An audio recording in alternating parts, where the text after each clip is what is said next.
Ek gaan julle gou vandag wys om die gly-rietvlei stroppie te maak. Ek gebruik my skaglyntjie met 'n figure-eight loop knot.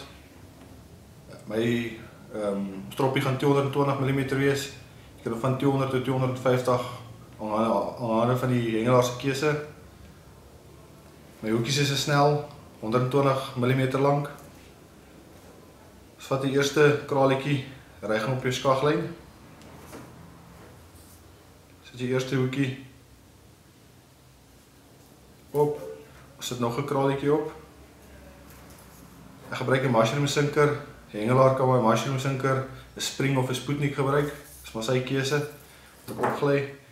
Sit ek my laaste kraletjie op. Dit is maar net vir die onderste knoopie op die laaste hoekie. Is maar net laat die sinker hom nie beskadig nie. So ek julle gesê het, myne gaan 220 mm wees. Raak hom op my plaatjie. Ek maak 'n merkie op die lyn 220.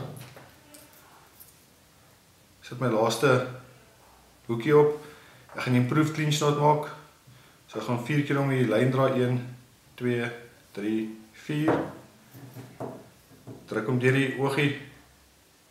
Die improved is maar net daai sterkie daarso, druk ons terug deur die groot loopie. Druk hom terug. Strek hom met styf.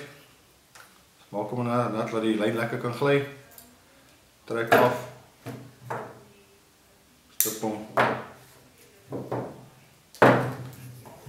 En daar is die gly-rietvlei. Jy sal sien hierdie boonste hoekie kan vrylik gly op die skaglyn.